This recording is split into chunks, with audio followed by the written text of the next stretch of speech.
I'm looking for my gate. See the gate numbers, blah blah blah blah. And then I'm walking, and then I see something that I thought said Sky Gate.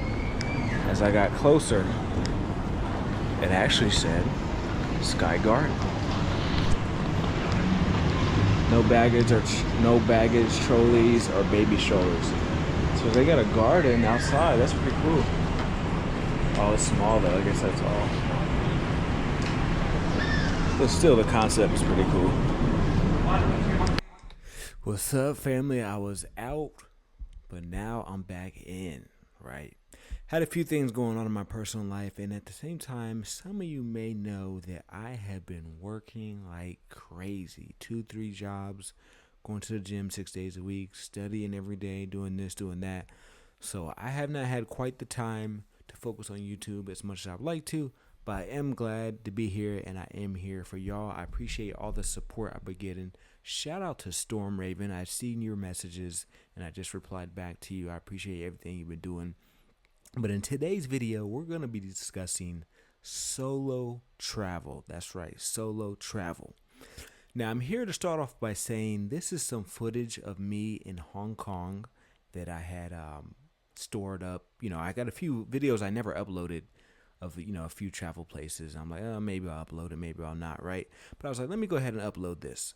But in today's video, it's going to be a voiceover because I am actually experiencing some bad acne right now. I don't feel like being on camera, I'll be honest with you, right?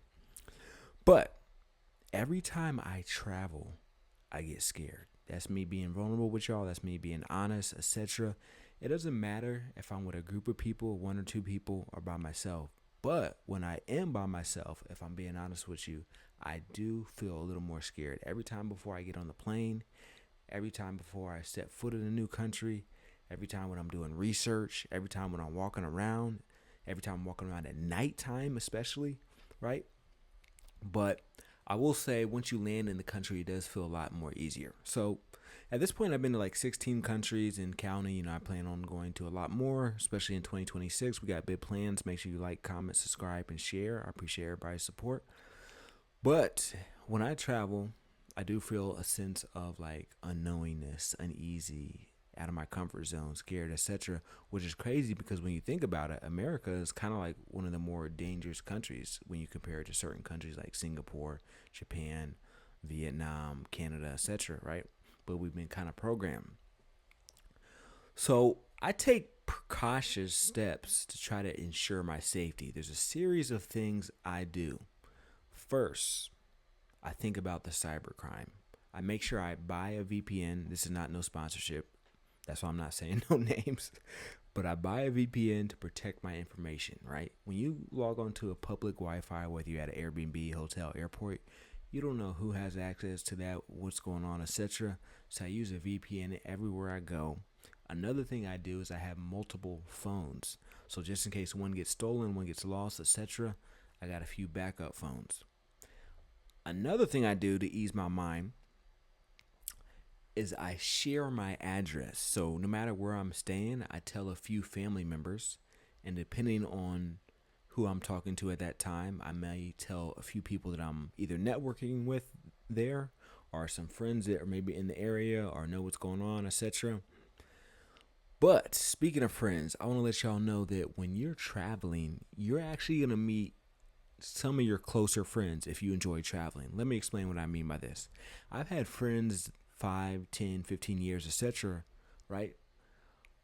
But it was more of a proximity thing. We're more friends because maybe we grew up in the same neighborhood, we went to the same school, or maybe our parents know each other, whatever. We kind of like almost stumbled upon each other.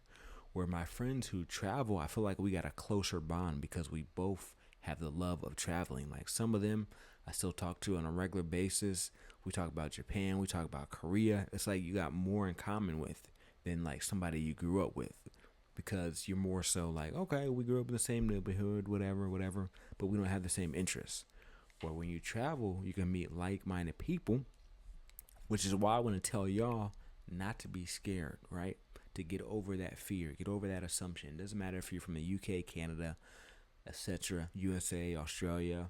You're going to meet other people who are not only like-minded, but you can meet other people from your country. So going back to the 16 countries, that thing, every country out of all those 16 countries, I met other Americans, right? Not talking about the locals, not talking about, you know, people from a few countries over, people from South Africa, people from Russia. Yes, I met people from other places, but I'm saying I met other Americans in all those 16 countries. And I'm saying that because most of my audience is either from United States, UK, or Malaysia. So I'm here to tell you, you can meet people from the same country as you, but you can also meet the locals. Thanks to modern technology like social media, the television, cell phones, Instagram, internet, all these things, we're more connected than ever. You may talk about, hey, when I was a little kid, we used to watch Pokemon, Dragon Ball Z. They'd be like, guess what? I used to watch that too. So now y'all got an instant connection where you're thinking like, oh, I was thinking it was only a small group of us that did this. You'd be like, nah, we did this in our country too. We just watched it in a different language, right? But y'all both understand Kamehameha. Now, going back to the whole solo travel thing when it comes to how I stay safe, another thing I do to stay safe is I try to be very cool with the staff. So when I'm at an Airbnb, I purposely try to look for Airbnbs that have like front gate people, like security officers, front desk receptionists, etc. And then I befriend them. Maybe you may give them a tip as far as some money. Maybe you ask them a few questions, make them laugh, whatever. You're going to see them on a daily basis. Like when I was in Thailand, right?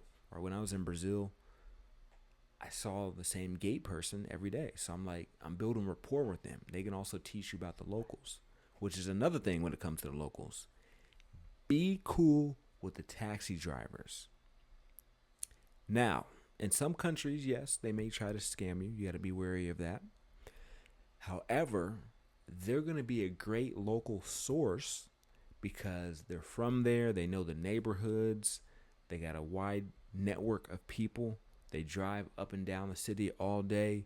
They talk to people all day. So they're going to be able to give you insights that you may not be privy to. By the way, I got a pro tip, PSA, little side note here. When I was in Turkey, I discovered this, right? I remember calling what's it called? Uber. I called an Uber, taxi ride, boom, boom, boom.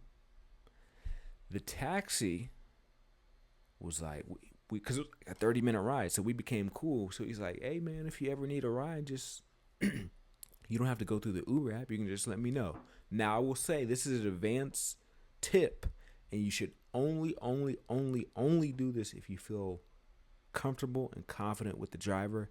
And I don't recommend doing this in a dangerous country where people get kidnapped. However, generally speaking, Turkey is fairly safe. They don't got firearms like that. So I felt comfortable, right? We were talking for 30 plus minutes. So now I got my own private, I feel like a boss. I got a private chauffeur. I got a private driver. Whenever I need him, I just text him, hey, pull up. Hey, take me here. Boom, boom, boom, boom, boom. Now, not only can it be cheaper because we're not paying the third party source like Uber, but guess what? I now have a connection. He's taking me to local restaurants. He's like, hey, my buddy owns his restaurant. You can get it for a good price. This is what's going on over here. I can take you to this market and show you where you can buy affordable clothing and bring it back to America. It's like you got to connect, right? It's all a game of networking. One of the biggest things in life is networking. It doesn't matter if you're in the travel industry, business, etc. You got to be able to talk to people and talk to people who look different from you. The more I traveled, the more outgoing I became, the more comfortable with myself I became, the more it's easier to meet people, the more confident I became, the more social skills I developed, the better my conversation became. It's going to make you a extremely balanced person. I'm here to tell you, please don't let the fact that you're traveling by yourself be discouraging. There are going to be plenty of other solo travelers when you're traveling. Another thing, there's a big push lately as far as solo female travelers. They feel like, hey, can I be safe I've heard a lot of female, I'm not going to say the name of the countries, but I've heard a lot of solo female travelers say, hey, I'm not going to X, Y, and Z country because I heard how they treat women, or hey, it may not be safe for women, or hey, they practice this religion. I'm not going to name names, at least at this moment. But even as a female solo traveler, you're going to see other solo female travelers. Even when I was traveling myself, y'all see, if you've been sticking around with me for a couple months, you seen I interviewed Paulina. You see I interviewed Iggy, a few other females, right? A lot of them were by themselves, right? So you're going to meet other solo female travelers. So for my 20% female audience that watches me, you don't have to feel that you are by yourself, right? Now, going back to the original subject of the video as far as feeling scared and overcoming it. When it came to danger, I told you about how I do the VPN, how I talk to the security guards, the front desk, I give people my address, etc., etc.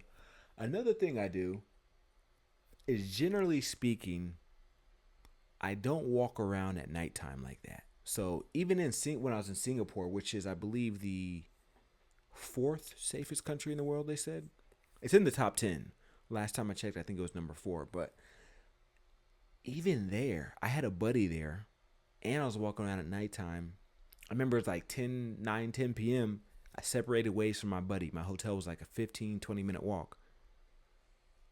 Even then, I'm still playing it smart, right? So I don't like typically walking around at nighttime, but I was like, okay, let me make sure I'm walking on the main streets. Let me make sure I'm walking in areas where there's public cameras. That's what I'm looking at. I'm looking at restaurant establishments. I'm looking at grocery stores, etc. What type of places have cameras on them, right? So I'm walking along that path, and at the same time, I'm not one of these people walking with my head down, looking at my cell phone. No, it's nighttime. I'm watching my surroundings. So you got to watch your surroundings at all time. Make sure you're walking on the main streets. Don't walk in no back alleyways, right? And then feel comfortable. Feel like you belong. If you look scared, if you look weak, if you look like, hey, something might happen, then, hey, you may put that energy out there and something may happen. So look confident, look strong, etc. Look at the different cameras. Look at the different lighting. See what's going on. Make sure you already know your destination. So I mapped out my destination in Google Maps, but I looked at it before I started walking and separated ways with my friend. And the reason why I did that is because I wanted to memorize it in my head. So I looked down at my phone the least amount of times as possible. Right? These are just small things like this that can keep you safe at all times. This is what we got to worry about. I remember I was in Spain one time, and this guy was like, yo, come back to my house or whatever. I was at a bus station at like 1 a.m. I'm like, bro, I don't know you. Like, stuff like that is kind of like obvious. I could tell the dude was kind of creepy, right? After I eventually walked away from him, said no a million times, he left the station. So I knew he was on some creep stuff. He wasn't looking for no bus. He was looking for something else, right? So watch your surroundings. Make sure you like, comment, subscribe. You know, I am going to upload to YouTube more often. I'm sorry I haven't been as active as I wanted to, but I promise I'm coming back. I appreciate all the support. Let's do it.